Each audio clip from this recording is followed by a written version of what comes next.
ओम नमः शिवाय। जय महाकाल। आप सबको पता है कि सावन का बहुत पवित्र महीना चल रहा है। आप सबको पता है कि गुरुजी की अभी कथा चल रही है पुष्कर में, और कल की ही कथा में गुरुजी ने गमले में शिवलिंग बनाने का एक बहुत ही सुंदर सा उपाय बताया है। इसके लिए लोग बहुत ही उत्सुक हैं कि कौन से गमले के नीचे बनाना है, शिवलिंग कौन सी मिट्टी से बनाना है और कौन सी जगह पर बनाना है। इसकी पूरी बात इस वीडियो में करेंगे।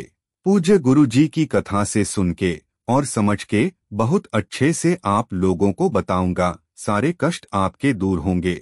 बहुत ही आसान सा उपाय है, लेकिन सबसे पहले यह भी बता दूं, इस पूरी वीडियो में हम 4 बहुत ही प्यारे से उपायों की बात करेंगे जो कि आपकी फैमिली के लिए बहुत अच्छे होंगे। तो हम एक एक उपाय की तरफ बढ़ते हैं। सबसे पहले है गमले वाला उपाय। मैं आपको बता दे रहा हूँ। देखो, हमारे घर पर कुछ गमले तो होते ही हैं। कुछ मिट्टी के गमले होते हैं, कुछ प्लास्टिक के गमले होते हैं।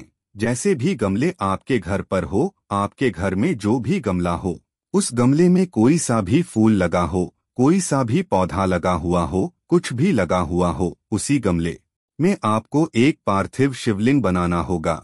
उसी मिट्टी से निर्मित, लेकिन पार्थिव शिवलिंग यहाँ पर बनाने का एक नियम है। नियम बताते हैं। चलिए, सबसे पहले आपको थोड़ी सी बात समझनी होगी कि उस गमले में तुलसी माँ का पौधा नहीं होना चाहिए। यानी कि ऐसा गमला आपको नहीं लेना है जिसमें तुलसी लगी हुई हो, क्योंकि अगर तुलसी माँ के पौधे में हम शिवलिंग को रख देते हैं तो उससे दोष लगता है, क्योंकि जो तुलसी माता के पत्ते हैं, अगर महादेव के शिवलिंग के ऊपर गिरेंगे हवा से या किसी भी चीजों से, उससे हमें दोष लगेगा। तो इसलिए आप कोई सा भी पौधा चुन लेना, कोई सा भी गमला चुन लेना। बस आप तुलसी माता का पौधा उपयोग मत करना। बाकी किसी भी गमले में आप यह उपाय कर सकते हैं। तो वहां पर आप जो बनाओगे, उसी गमले की मिट्टी से आपको सिर्फ एक लिंग का स्वरूप बनाना है। आपको उस मिट्टी में जो जलाधारी आपको दिख रही है, इस जलाधारी को नहीं बनाना है। सिर्फ यह छोटा सा लिंग के स्वरूप का उसी मिट्टी से बना लेना है, जलाधारी नहीं बनानी है। जो भी पूजन अर्चना आपको महादेव की करनी हो, जल समर्पित करना हो, बेलपत्र धतूरा जो कुछ भी आपके पास है, सबको समर्पित कर देना। 15 मिनट के बाद उसी गमले की मिट्टी में आप पानी भर करके या किसी भी तरह से उस पार्थिव शिवलिंग का विसर्जन कर देना, और आपको कुछ भी करने की जरूरत नहीं है। तो अब आप लोग कहेंगे कि क्या यह कार्य में रोज करना है या किसी एक दिन कर सकते हैं? तो देखो, यह इस उपाय को तो आप सावन के महीने में कभी भी करो, लेकिन एक नियम बना करके करो। आप चाहे तो इस उपाय को रोज कर सकते हैं। यह उपाय करने में आपको बिल्कुल भी समय नहीं लगेगा। लेकिन अगर बीच में स्वास्थ्य खराब होता है तो आप ऐसा कर सकते हैं कि सप्ताह में कोई भी 2 दिन आप इस उपाय को कर सकते हैं। अब बात करते हैं कौन से समय में यह उपाय करना है। सुबह करना है या शाम करना है, तो इसमें भी आपको परेशान होने की जरूरत नहीं है। दोस्तों, महादेव की पूजा करने का सबसे अच्छा समय होता है प्रदोष काल का समय, क्योंकि प्रदोष काल में भगवान शिव और माता पार्वती भ्रमण के लिए निकलते हैं, घूमने के लिए निकलते हैं। तो आपको उस समय पूजन जरूर करना चाहिए। तो अब हमने पहले उपाय की बात कर ली है। चलिए आप बात करते हैं अपने दूसरे उपाय के बारे में। अब यह जो दूसरा उपाय है, किनके लिए है? जिन भी लोगों में कर्ज की समस्या बहुत ज्यादा है या फिर धन संपदा की जरूरत बहुत ज्यादा है, तो आप इस उपाय को कर सकते हैं। इसके लिए आपको लेनी होगा दही। यह आपको बहुत आसानी से मिल जाएगी। हमें लेनी होगी 7 चम्मच दही। साथ ही साथ उस दही को लेकर चले जाएंगे वटवृक्ष के नीचे। आपको वटवृक्ष के नीचे जाना है, और वटवृक्ष के नीचे जो मिट्टी होगी, उसी मिट्टी से पार्थिव शिवलिंग का निर्माण कर लेना है। जैसे भी आपको बनाना हो, अच्छा बुरा जैसा भी आपका बने, बस एक पार्थिव शिवलिंग का निर्माण करना है। निर्माण करने के बाद जो भी पूजन अर्चना करनी हो, दीपक वगैरह जलाना हो, सब कुछ कर लेना। जो आपके पास में दही है 7 चम्मच, उस 7 चम्मच दही को महादेव के शिवलिंग के ऊपर आपको समर्पित करना होगा। वटकेश्वर महादेव का नाम लेकर, दोबारा सुनिए, वटकेश्वर महादेव का नाम लेकर जब आप 7 चम्मच दही समर्पित कर दें, तो हाथ जोड़कर महादेव से विनती करेंगे कि महादेव, हमारे घर का यह व्यक्ति है, मेरा पैसा वापस नहीं कर रहा है, बहुत दिनों से बाकी है। आपको जैसे प्रार्थना करनी हो वैसे आप कर लेना।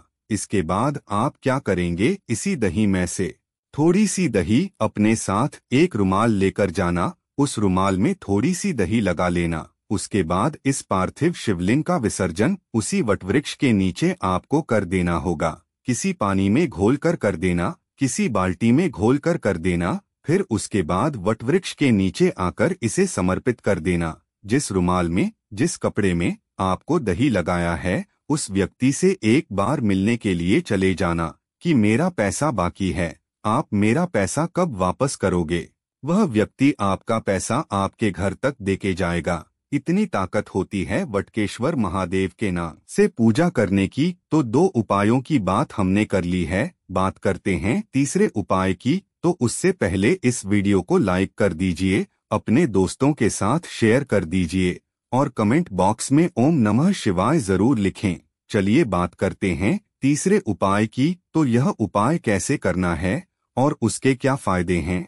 दोस्तों, अगर आपके घर में कोई व्यक्ति काफी दिनों से बीमार पड़ा हुआ है, मतलब दवाई का असर नहीं हो रहा है, तो इस काम को आप कर सकते हैं। दोस्तों, कल है सावन का रविवार, तो जो भी व्यक्ति बीमार है, रविवार के दिन अगर शमी पेड़ के नीचे जाकर बैठ जाता है, शमी पेड़ की छाव में जाकर के बैठ जाता है और वहां पर कम से कम 3 बार महामृत्युंजय मंत्र, कौन सा मंत्र, महामृत्युंजय मंत्र का जप कर लेता है शमी पेड़ के नीचे, तो उसकी जो भी बीमारियां होती हैं दूर होती हैं। यह काम सिर्फ और सिर्फ रविवार के दिन करना होता है। जब आप शमी वृक्ष के नीचे जाएं, तो आसन लेकर जाएं और वहां पर दीप प्रज्वलित करें। उसके बाद 3 बार महामृत्युंजय मंत्र का अच्छे से सच्चे मन से जप करें। तो इस उपाय को आप करके देखिएगा, सारी बीमारियां आपके शरीर से दूर हो जाएंगी। बहुत ही आसान सा छोटा सा उपाय है। आगे बढ़ते हैं इस वीडियो में। अब हम बात करेंगे अपने चौथे उपाय की। यह चौथा उपाय बहुत प्यारा है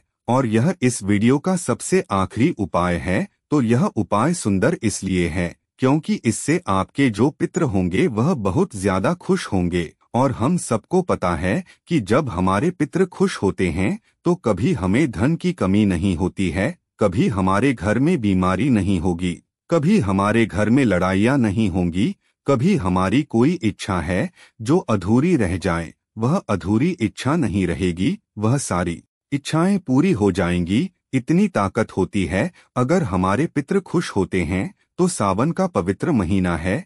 इस पवित्र महीने में हम सभी लोग क्या करते हैं, जल को महादेव के शिवलिंग के ऊपर जरूर समर्पित करते हैं।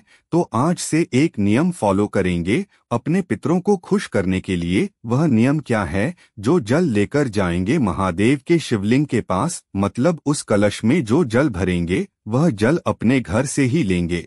यह तो आप करते ही होंगे।